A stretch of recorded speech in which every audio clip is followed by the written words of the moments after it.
Bom, então essa mesa é formada pela Mariana Cortes, representante do Ministério do Desenvolvimento Social e Combate à Fome, e a Silvia Cosolino, do Conselho São Paulo.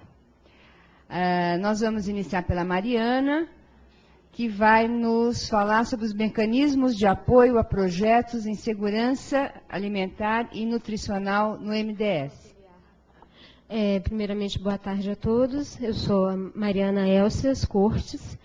Eu sou nutricionista e atualmente eu estou trabalhando como coordenadora técnica da área de educação alimentar e nutricional dentro do Ministério do Desenvolvimento Social. Anteriormente, nos 2 outros eventos em que o Ministério participou, a gente procurou trazer as ações do Ministério, principalmente em relação à educação alimentar e nutricional e à segurança alimentar e nutricional, que é a SAN, vamos chamar assim. Hoje, de acordo com a proposta feita, eu vou apresentar os mecanismos, as formas que o Ministério tem atualmente para apoiar os projetos dentro da temática de SAN. Bem, a missão do Ministério é estruturar, coordenar e avaliar um sistema de proteção social e, para tanto, esse Ministério prevê em sua estrutura programas de assistência social, de segurança alimentar e de transferência de renda, que são os 3 eixos que a gente propõe ações. A gente procura agir de forma intersetorial, que é exatamente como já foi debatido anteriormente, evitando trabalhar de forma isolada nas áreas de atuação. Atuação intersetorial visando a inclusão social, a erradicação da pobreza e das desigualdades sociais. Então, o nosso objetivo é promover o desenvolvimento social e o combate à fome, visando a inclusão e a promoção da cidadania, a garantia da segurança alimentar e nutricional e uma renda mínima de cidadania, além da assistência integral às famílias. Essa é a organização, o organograma do nosso Ministério.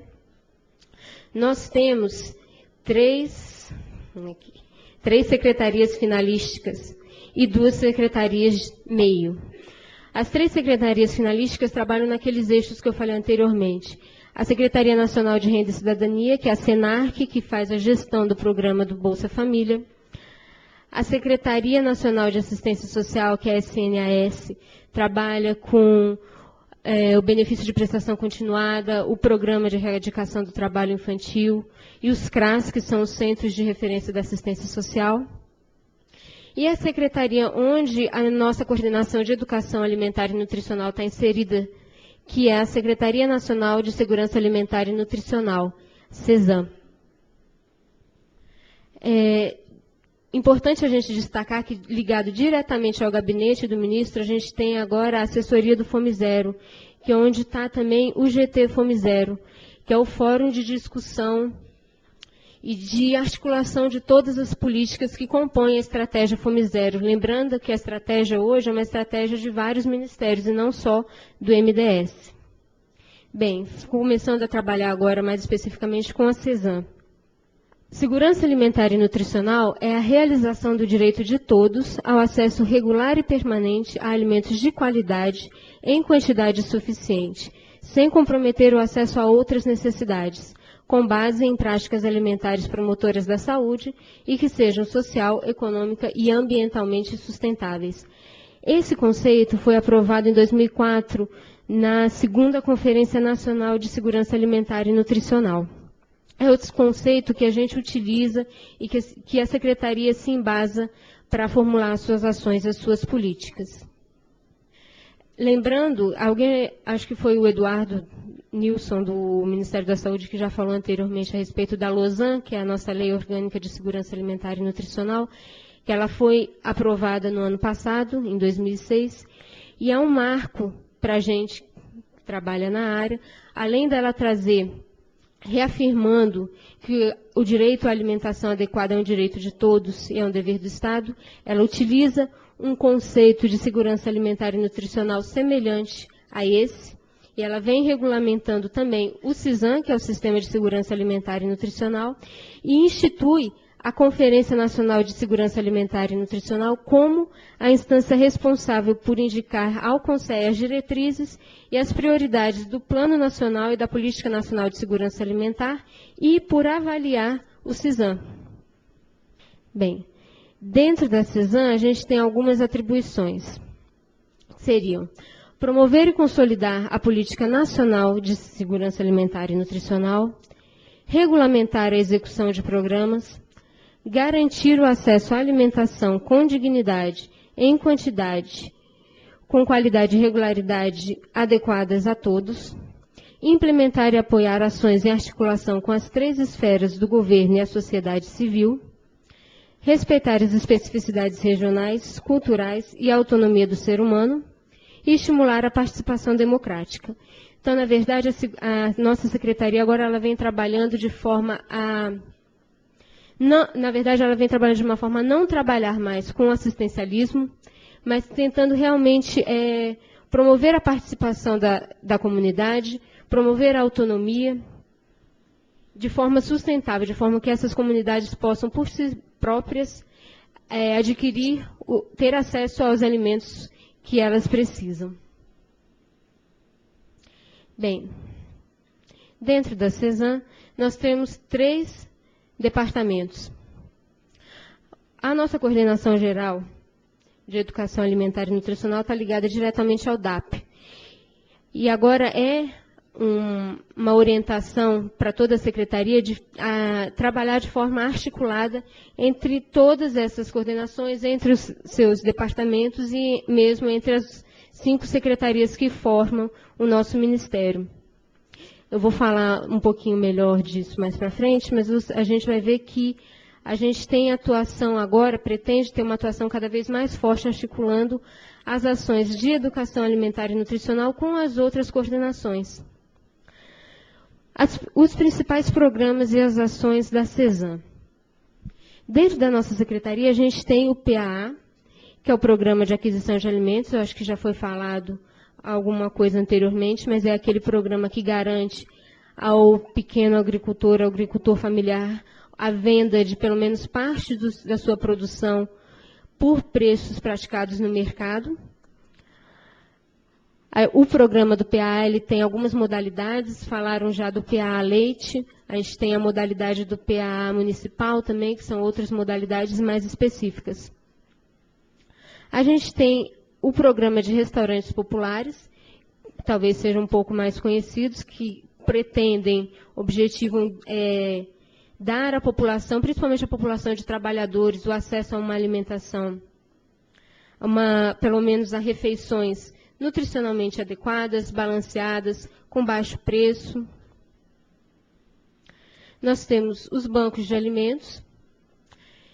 Os bancos de alimentos, eles recepcionam aqueles alimentos que são doados e posteriormente eles distribuem esses alimentos para instituições assistenciais. Nós ainda temos a distribuição de alimentos a populações vulneráveis, mas essa atuação é uma atuação emergencial. A gente só atua distribuindo cestas de alimentos para aquelas populações que se encontram realmente em risco e que comprovadamente não conseguem ter acesso ao seu alimento. Então, é uma atuação, não é uma política estruturante, mas é uma política emergencial que o Ministério tem que promover dependendo da situação que apareça. E a gente procura priorizar aquelas populações mais vulneráveis, que seriam populações tradicionais, como os quilombolas, populações indígenas, populações de assentados. As cozinhas comunitárias, que são cozinhas cuja gestão é da comunidade, a comunidade que se organiza para funcionar e estruturar essas cozinhas. Nós temos o fomento à agricultura urbana, que seria um incentivo a hortas, pequenas hortas, pequenos agricultores, granjas, pequenas produções que visem sempre a melhoria do sistema da segurança alimentar da população, que visem o desenvolvimento local. O programa das cisternas, que atua principalmente no semiárido do país, levando a aquelas populações que não têm acesso à água de qualidade para consumo. O projeto da carteira indígena, que é uma parceria com o MMA, o Ministério do Meio Ambiente, procurando desenvolver as comunidades indígenas e financiar projetos que vêm dessas comunidades. Mas, de forma um pouco mais apropriada, eu posso falar dos projetos de educação alimentar e nutricional, que são aqueles projetos que eu estou um pouco mais ligada. Dentre esses projetos, eu posso lembrar de alguns que são mais conhecidos, como o projeto das cartilhas, talvez alguns conheçam, que é o projeto Educação Saudável Criança Saudável Educação 10, desculpem. O projeto em que atingiu todos os professores e todos os alunos das escolas públicas de primeira a quarta série do país. A gente teve um apoio técnico importante do Ministério da Saúde e do MEC também, mas foi um projeto que trouxe resultados muito positivos. A gente já teve também como parceiros o próprio CREM, que está aqui com a Gisela, também trouxe resultados muito bons com o projeto que promovia a participação dos jovens. A gente ainda tem uma parceria importante com o SESI em cozinhas semifixas ou cozinhas móveis que proporcionam à população capacitação na produção na utilização integral de alimentos, utilização de alimentos regionais, de safra, capacitando tanto multiplicadores nessas áreas, como a própria população, indivíduos por si só. E a gente tem os CONSADs, que são os nossos consórcios de segurança alimentar e desenvolvimento local. São municípios que se associam, que se agrupam para pôr em prática o projeto de desenvolvimento local ou de SAM. Os programas de SAM desenvolvidos no Ministério sempre funcionaram por meio de parcerias. Podem ser entes da federação ou organizações da sociedade civil, ONGs. O principal mecanismo agora de apoio a esses projetos no MDS são os editais. A gente teve um decreto que foi instituído na CESAM, que regulamenta que o meio oficial para o Ministério apoiar os projetos daqui para frente são os editais. Isso porque eles vêm ao encontro de princípios da própria administração pública, como a publicidade, a isonomia, a impessoalidade, a economicidade. Eles dão tratamento equânime na concorrência e colocam critérios mais objetivos e mais claros para avaliar as propostas. Desculpem. Isso é interessante mesmo para os proponentes, porque assim os proponentes têm à sua disposição os critérios de seleção, de forma mais clara, de forma objetiva, podendo concorrer de forma mais justa com os outros proponentes. Lembrando que os editais também são importantes porque eles publicam, deixam claro quais são as linhas de trabalho, as linhas temáticas que o Ministério e, mais especificamente, a Secretaria CESAM pretende trabalhar daqui para frente. Pelos editais, os projetos são, então, selecionados de acordo com os critérios publicizados, até o limite do orçamento disponível na Secretaria para cada ação. E aquelas propostas com a maior pontuação são viabilizadas por meio de convênios. Cada edital lançado pode formalizar diversos convênios, 20, 30, 50, dependendo da modalidade. Isso também é muito interessante. Para a gente só ter uma ideia, atualmente, a gente tem 406 convênios em andamento. Isso tirando aqueles convênios que já entraram em prestação de contas no ano passado ou que já finalizaram as suas atuações. Isso envolve mais de 70 milhões de reais investidos.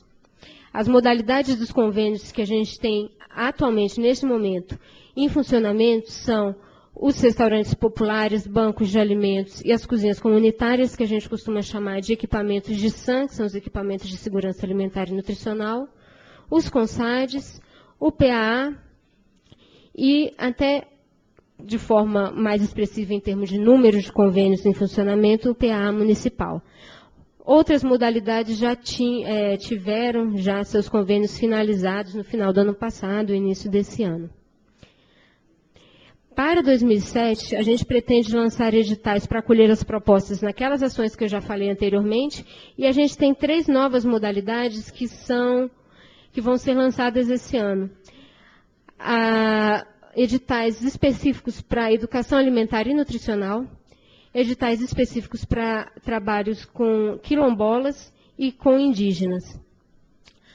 Na área de educação alimentar e nutricional, até posso falar um pouco mais, a gente tem a previsão de investir 3 milhões de reais só nos convênios formalizados com educação alimentar e nutricional. E as linhas temáticas que a gente está propondo para esse ano são 6 linhas temáticas. A gente tem a promoção da alimentação saudável na comunidade, a capacitação de agentes sociais como multiplicadores em segurança alimentar e nutricional, a educação alimentar e nutricional e geração de renda, a educação alimentar e nutricional para a promoção da segurança alimentar e nutricional, a educação alimentar e nutricional em comunidades tradicionais, que seriam os indígenas, os quilombolas, e boas práticas de produção naqueles equipamentos de SAM que eu falei anteriormente, os restaurantes populares, as cozinhas comunitárias e os bancos de alimentos. O trabalho, os editais para quilombolas e indígenas é uma luta do pessoal do MDS já há algum tempo para liberar editais específicos para essas áreas. E, de qualquer forma, também tem uma linha temática da educação alimentar e nutricional que eu acabei de citar, que é para a área de comunidades tradicionais, que também está contemplando essas comunidades. Então, essa é uma luta nossa antiga e é uma novidade muito boa, que a gente imagina que vai trazer resultados muito positivos. Bem, era isso que eu tinha para apresentar para vocês. Eu disponibilizo aqui os nossos e-mails de contato, telefone, qualquer dúvida. E no nosso site oficial vão ser liberados esses editais, provavelmente no próximo mês, com todas as informações, os critérios de seleção, as linhas temáticas, as diretrizes dos projetos, mas, de qualquer forma, eu coloco a equipe à disposição para qualquer problema. Obrigada. Muito obrigada, Mariana. Você usou o seu tempo exatamente. Então, eu vou passar aqui a palavra para a Silvia Cosolino, do Conselho São Paulo, que vai nos falar sobre segurança alimentar e nutricional sustentável, ações do Conselho São Paulo. E eu queria deixar claro, antes de estar começando, que eu sou membro do Conselho São Paulo. Antigamente eu representava a Universidade de São Paulo e agora, como entraram mais membros da universidade, então eu represento a Faculdade de Ciências Farmacêuticas da USP no Conselho São Paulo. Então, vamos lá. Bom, qual é o objetivo do Conselho aqui de São Paulo? Na verdade, ele visa ser um órgão consultivo e de assessoramento imediato ao governador do Estado. Ele não é um órgão executivo, ele é um órgão consultivo e tem como objetivo propor as diretrizes gerais de política estadual de segurança alimentar e nutricional sustentável. Quais são os objetivos específicos, então? Acompanhar ações do governo estadual nessa esfera de segurança alimentar e nutricional, articular áreas do governo estadual e de organizações da sociedade civil, visando o nosso objetivo de combate às causas da miséria, e incentivar parcerias para a racionalização dos recursos financeiros.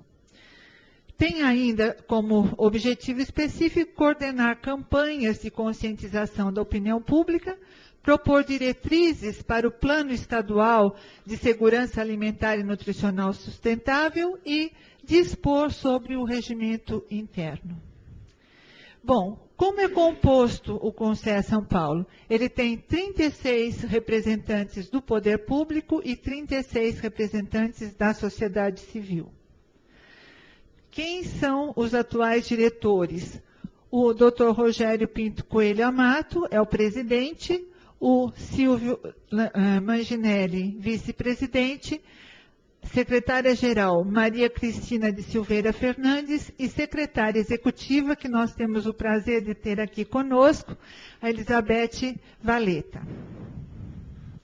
Bom, a Comissão Técnica Institucional são aqueles componentes que fazem parte do governo e que também se unem para ver ações do governo que poderiam ser, vamos dizer assim, discutidas em âmbito do Conselho. Então, fazem parte dessa Comissão Técnica Institucional Assistência e Desenvolvimento Social, Agricultura e Abastecimento, Desenvolvimento, Educação, Saneamento e Energia, Fazenda, Justiça e Defesa da Cidadania, Meio Ambiente, Economia e Planejamento, Saúde, Administração Penitenciária, Emprego e Relações do Trabalho, Esporte e Lazer, Representante da Casa Civil, Fundo Social de Solidariedade e as universidades. Aqui, a Faculdade de Ciências Farmacêuticas, como eu falei, que eu represento, Escola Superior de Agricultura Luiz de Queiroz, Engenharia de Alimentos da Unesp, Medicina Veterinária da Unesp e o Centro Paula Souza. Bom, dentre os projetos que foram aprovados, foram criados vários centros de referência de segurança alimentar nutricional sustentável. Então, foram assinados 12 convênios e foi repassado para cada município um valor de R$ 60.100, em que eles teriam condições de fazer esse centro, que seria, na verdade, um local de vivência e promoção de conceitos de segurança alimentar nutricional sustentável, onde se poderia reunir as pessoas, dar cursos, promover, enfim, fazer essa reunião das CRSANs que eu vou falar daqui a pouquinho. Então, seria, ao mesmo tempo, um local, né, para a implementação de uma política de segurança alimentar nutricional de forma regionalizada. Tem também como projetos cozinhas de referência em segurança alimentar nutricional. Foram assinados 10 convênios no valor unitário de R$ 20.000 e estão sendo firmados convênios com as prefeituras desses locais. Essa cozinha, então, visa oferecer cursos de alimentação e nutrição, desenvolver práticas de alimentação saudável e também possibilitar a geração de renda através de produtos que fossem minimamente processados. Então, serviria como ensino e também como geração de renda. Aqui não dá para ver uma foto de uma Comissão Regional de Segurança Alimentar e Nutricional, que eu vou falar um pouco mais sobre quantas existem. Então, essas comissões regionais de segurança alimentar e nutricional, elas foram criadas agrupando municípios da região de São Paulo, apoiadas pelo município, e que teriam a tarefa de estabelecer ações visando a segurança alimentar e nutricional sustentável, e respeitando, né, a realidade peculiar de cada município. Bom, então, essas foram formadas, essas 30 comissões regionais de segurança alimentar e nutricional no estado de São Paulo. Só para vocês terem uma ideia, foram elas mesmas que escolheram os nomes das suas CRSANs, né? Então vocês vejam que são nomes de fantasia, e algumas tinham alguma relação com o local, outras não, enfim. Mas no Alto Tietê, 8 municípios participam e o município sede é Suzano. Bacias do Médio Paranapanema e Altos Peixes Aguapeí, 38 municípios e a sede é em Assis. Bacias Corumbataí e Iguaçu, 18 municípios e fica em São Carlos. Piracicaba Capivari, 13 em Piracicaba. Broto do Cerrado Paulista, 41, sede Bauru. Capital tem São Paulo, né? E o município aqui, obviamente, tem uma central, 19 municípios que ficam em Araraquara, Circuito das Águas, Flores e Frutos, 24 municípios, Jundiaí, Cuesta, 16 municípios, Botucatu, Força Interior, 20 municípios, Itapeva, Grande ABC, 7 municípios, São Bernardo do Campo, Grandes Oeste, 15 municípios, Embu das Artes, Grandes Lagos, 43 municípios, Araçatuba, Juqueri Cantareira, 4 municípios em Francisco Morato, Mananciais, Dutra Cantareira, 4 fica em Guarulhos. E assim vocês veem que em todas as regiões foram criadas, em alguma cidade sede, uma sede dessa CR-SAN. Vou passar mais rapidamente. Na verdade, então, nós temos 30 CR-SANs que englobam 645 municípios do estado de São Paulo. Bom, então, qual é o planejamento que foi feito para 2007, que ainda vai ser discutido? É uma proposta de planejamento. Primeiro, elaborar uma política estadual de segurança alimentar nutricional sustentável. A sua organização está calcada no orçamento, em reformulação do site, apresentação de relatórios mensais, relatórios de avaliação, reunião de avaliação, o decreto-lei, né, o regimento interno e mandato de conselheiros e direção. Ações internas, né, divulgação das atividades e das ações, tanto do CONSEA São Paulo, das comissões regionais de segurança alimentar nutricional sustentáveis e dos centros de referências em segurança alimentar nutricional sustentável. E acompanhamento dessas CR-SANs e dos seus projetos e capacitação. Em relação à capacitação, a universidade, o ano passado, teve a oportunidade de estar dando cursos de capacitação para esses membros da CR-SANs nos locais em que eles estão e justamente colocando alunos de pós-graduação para ministrar conceitos básicos na área de nutrição para essa comunidade que participa dessas CR-SANs. Bom, ações externas. Então, nós tivemos recentemente a Conferência Estadual de São Paulo, que foi realizada em Águas de Lindóia, onde nós discutimos amplamente todo aquele documento que veio de Brasília, instruindo sobre a Conferência Nacional. Já foram nomeados delegados para participarem dessa reunião, que vão levar o resultado das discussões que foram feitas nessa Conferência Estadual. Existe a proposta da Lei Estadual de Segurança Alimentar e Nutricional, incentivar a criação de conselhos municipais, proposta de projetos voltados para a promoção de segurança alimentar e nutricional, ou seja, Programa Estadual de Alimento Saudável, Qualidade Total do Produto e Projeto Estadual Capacitando São Paulo. Campanhas de conscientização da opinião pública, Conferência Nacional, que, como eu falei, os delegados estarão participando, elaboração de um Plano Paulista de Segurança Alimentar e Nutricional Sustentável, incentivar o Fórum de Segurança Alimentar e Nutricional Sustentável e comemoração do Dia da Alimentação. Então, as metas futuras é reorganizar a estrutura do CONSEA, aprimorando suas ações. E eu acho que é isso que eu tinha que falar, e até falaria para a Beth, se ela teria alguma coisa, para o Kleber, né, que também está participando, se gostariam de fazer alguma colocação e talvez me ajudem na hora das perguntas. Obrigada. Bem, após as duas apresentações bastante interessantes, está aberta a palavra ao público. Eu gostei muito das duas apresentações.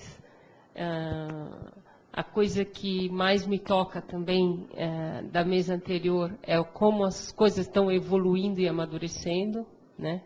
É visível o crescimento nesses anos, tanto nos trabalhos do Ministério quanto desde o CONSEA quando começou. É visível a luta que tá por trás disso, de tantas pessoas, né? E eu gostaria de perguntar a vocês quais as dificuldades, pergunto para as duas, quais as dificuldades que vocês veem no trabalho que está, na evolução do trabalho que vocês apresentaram. Eu acho que é importante. E como, não só dizer quais as dificuldades, mas eu acho que interessa para a gente o que vocês veem como possibilidades para enfrentá-las, né? Bem, o Ministério agora, como eu estava falando, vai trabalhar muito por meio de edital. E isso depende muito dos projetos encaminhados para a gente. Uma dificuldade que a gente tem visto muito é dos proponentes conseguirem se adequar ao edital, não em termos de Desculpa, critério. mas é o segundo ano de editais, não é? Ou esse é o primeiro? Daqueles 3 últimos temas que eu falei, é o primeiro. Educação alimentar, quilombolas e indígenas é uma novidade. Os outros não, os outros a gente já vai lançar novamente. Então, a dificuldade, eu acho que é dos proponentes em conseguirem adequar as propostas. Em termos do plano de trabalho, do projeto técnico que tem que ser encaminhado ao Ministério, vocês sabem que essas coisas têm que ser feitas de uma forma bem adequada àquilo que se pede. A nossa ideia é fazer, assim como já tem sido feito com os CONSADs, que são os consórcios de municípios, capacitar agentes, líderes comunitários, mobilizadores, multiplicadores, para a elaboração desses projetos. Então, a nossa ideia, não sei como que vai ser feito isso ainda, nem quando, nem para quais áreas, mas a nossa ideia é poder capacitar essas pessoas, pelo menos instruí-las de como que deve ser feito a questão do cronograma de metas, cronograma de execução físico-financeira, toda essa parte tem sido um problema. E depois, principalmente na parte de prestação de contas, avaliação e monitoramento dos projetos. Então, a gente tem pedido agora, nesses editais que serão lançados, que todos os projetos apresentem já formas de sustentabilidade desses projetos, indicadores viáveis e claros de avaliação e monitoramento, e já instruindo em relação à prestação de contas. Isso é uma parte importante para a gente também. Vocês, nos editais que vocês fizeram já, vocês receberam muitos pedidos, muitas solicitações? Sim. Sim, a gente recebe principalmente muita solicitação por demanda espontânea, que é como a gente chama quando algumas entidades, instituições ou a própria sociedade civil encaminha projetos para o Ministério. Algumas vezes, esses projetos puderam ser aprovados, dependendo da situação, dependendo de todas as circunstâncias. Mas a orientação agora é para que esses projetos sejam encaminhados todos no momento da liberação dos editais. Então, daqui para frente, nos próximos 2 meses, eu imagino que esses editais serão todos lançados. E aí todas as propostas devem ser encaminhadas. E como eu estava falando, a gente tem editais para formar parcerias com sociedade civil, com ONGs, com entes da federação. Então, acho que não vai ser problema para os proponentes conseguirem encaminhar as suas propostas. Na verdade, eu acho que a gente evoluiu muito. Eu acho que o fato de já ter essa CR-SANS, e como eu falei, o CONSER não é um órgão executivo, ele visa proporcionar uma integração entre quem está lá na base, né, com o governo, e quais os caminhos que ele deve percorrer no sentido de alcançar o objetivo principal.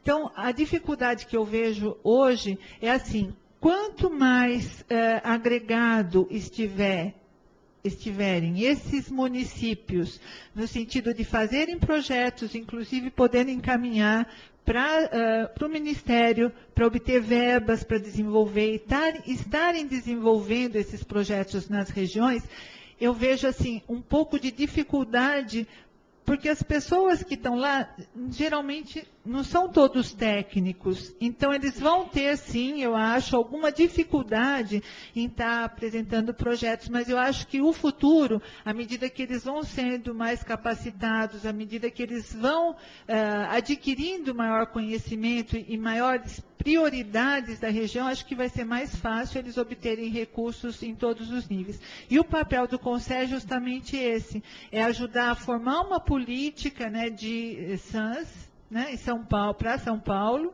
né, e orientar esses CR-SANS a obterem recursos em todas as esferas, tanto do governo como fora do governo, né? Porque eu acho que hoje até tanta ONG recebe verba fora do exterior, por que não também poder esses próprios núcleos, né, desenvolverem projetos que possam sim ser financiados por outros órgãos e categorias. Mas eu acho que o futuro vai mostrar que a gente está lutando por uma causa justa e que vai merecer algum reconhecimento. Em cima disso que você está falando, Silvia, existe algum meio, alguma forma, ou algum projeto de formação pensando no nosso papel de professores, existe Veja, algum... eu acho que você, aí é que está. Eu acho que nós, do CONSEA, podemos propor isso para a CR Sans, entendeu? Eu acho que até seria uma forma, né, de passar todos esses dados para a Beth e que ela possa, com os dirigentes da CR Sans, mostrar que existem já propostas de educação alimentar e que possam ser implementadas nessas bases. Com certeza, eu acho que essa integração é muito bem-vinda. A minha pergunta é para Mariana. Mariana, parabéns pela apresentação, foi muito oportuno e deu para esclarecer muito bem o trabalho que vocês desenvolvem. E um ponto me chamou a atenção quando você citou bancos de alimento. São 47 já instalados no país. Eu pertenço aí à Fundação Orça, né? E nós temos já há algum tempo um plano de implantar um banco de alimentos em São Paulo. Mas a gente tem vários problemas legais aí que impedem o funcionamento adequado do banco, principalmente na questão do ICMS, né? A cobrança que se faz do ICMS dos produtos que são transportados, apesar de serem uma destinação para doação.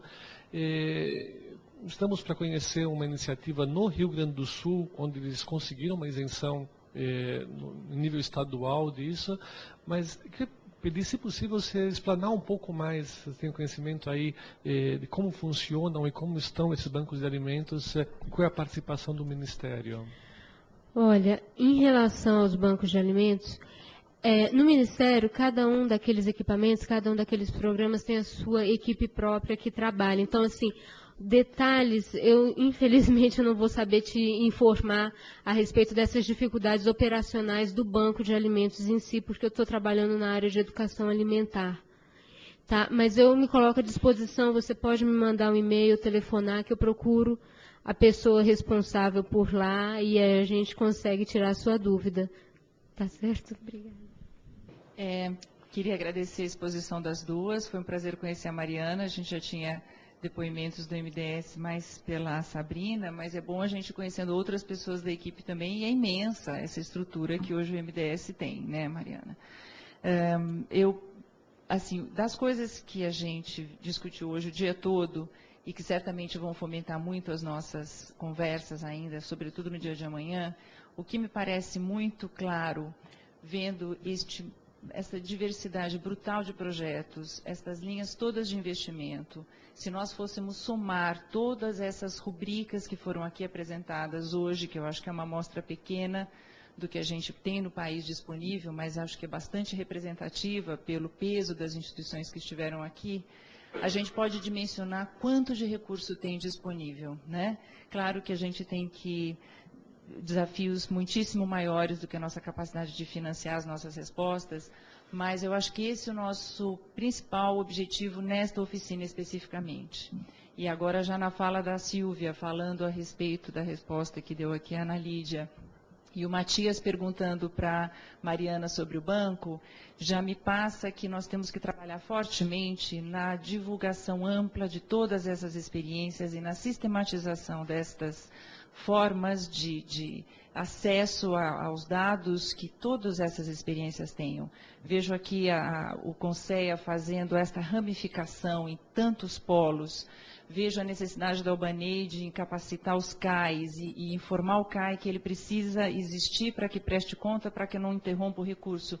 Vejo o Fome Zero, que não pôde estar aqui hoje, indo amanhã para Belo Horizonte fazer uma capacitação de CAIs. E fico pensando, por que a gente não está fazendo muitas dessas coisas juntos, né? E com isso, certamente, economizando recursos e energia e otimizando os efeitos que a gente possa impactar.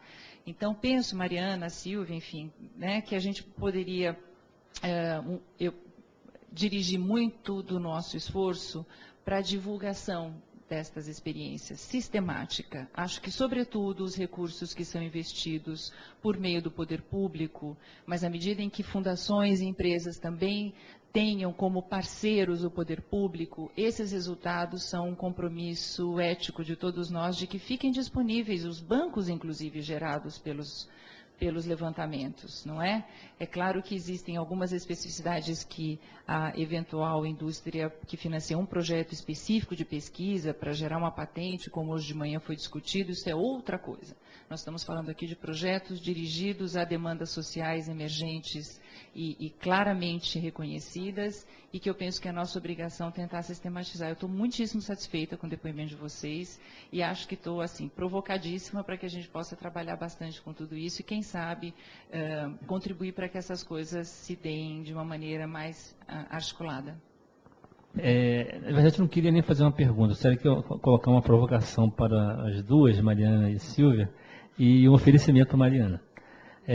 A provocação é a seguinte: nós trabalhamos hoje, né, na Petrobras, com uma categoria excluída, que são os catadores de resíduos, que são, segundo a estatística, aí, mais de 1 milhão em todo o Brasil, e menos de 10% desses catadores estão organizados em cooperativas ou associações. Então, existe ainda uma enorme quantidade que estão totalmente excluídos. Aí você falou, né, das questões dos quilombolas, né, dos indígenas, que são pertinentes, né?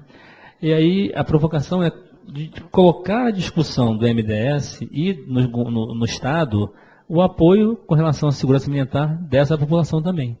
Quer dizer, provocar isso dentro das instituições. Não é pergunta, é só provocar isso, né? Porque a partir do momento que nós, que trabalhamos diretamente com essa população, começamos a provocar, né, os nossos gerentes, as coisas começam a acontecer. Bem, isso é uma coisa. E para a Mariana, eu queria colocar à disposição da gente lá, que nós fazemos uma caravana de divulgação de edital. Nós fizemos o quê? Fizemos no ano passado, deu certo, e vamos fazer esse ano novamente, onde nós vamos a cada estado, principalmente nas capitais, né, a cada capital, e a nossa estrutura local do Petrobras faz a divulgação, convoca ONGs, OCIPs, né, tal, para participar e assistirem, né, nós demonstrarmos, explicarmos o roteiro de elaboração de projetos que vai ser utilizado na seleção pública, no edital que será lançado.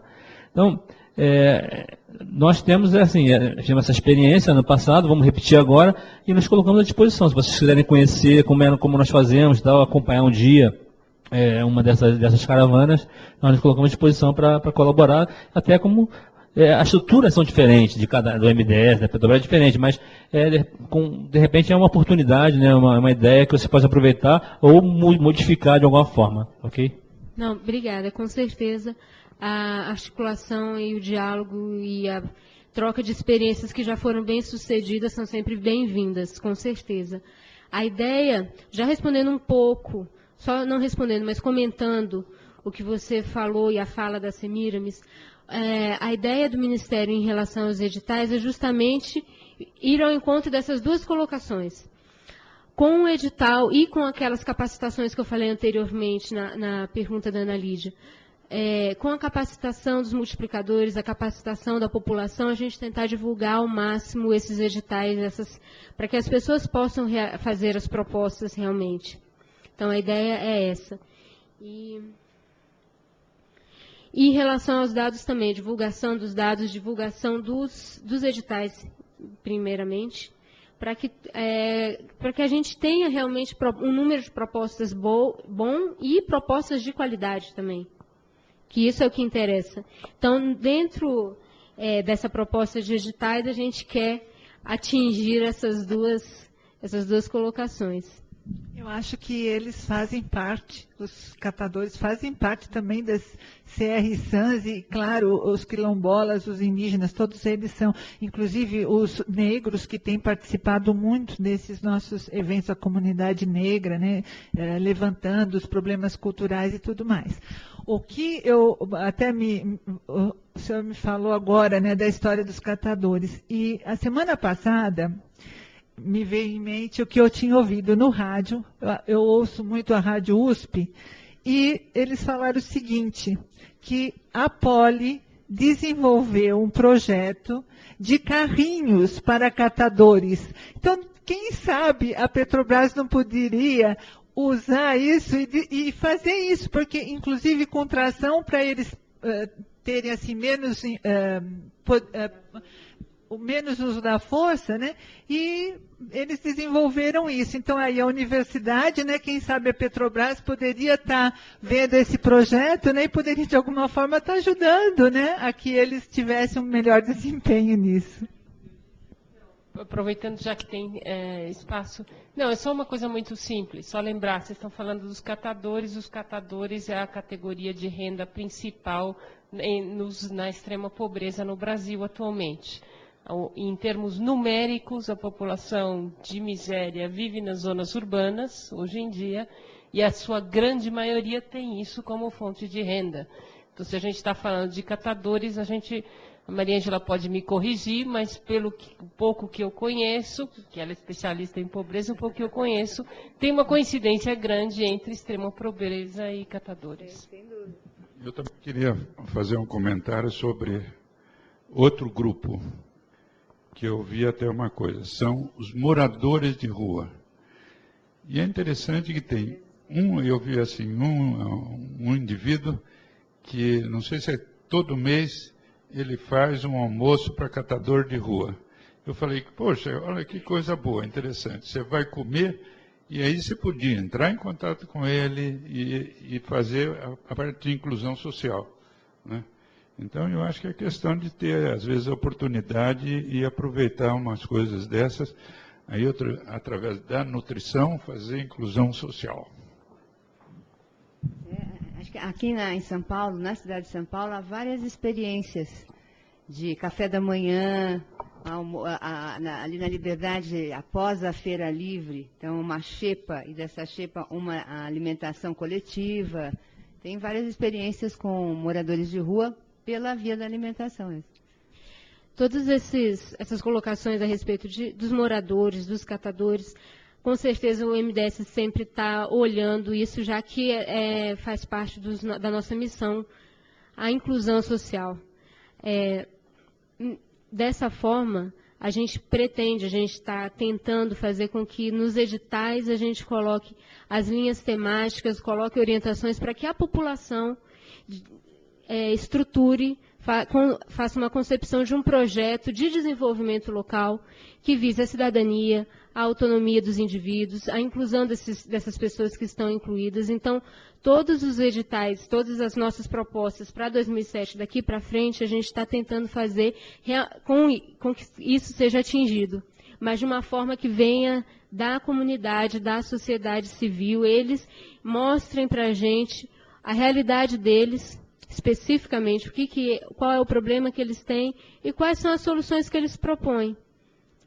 E a gente tenta fazer a nossa parte numa parceria. O que a gente pode fazer como governo federal e o que a sociedade pode fazer para tentar resolver o seu problema específico também. Bem, eu acho que nós podemos encerrar esta mesa. Quero agradecer muito Mariana e Silvia pela contribuição importante que vocês trouxeram e penso falar em nome do nosso grupo e expressar como estamos gratificados pela riqueza do dia de hoje, né? Todas as mesas, a participação de todos, e quero agradecer muito, então, pessoalmente, cada um dos palestrantes, cada um dos participantes.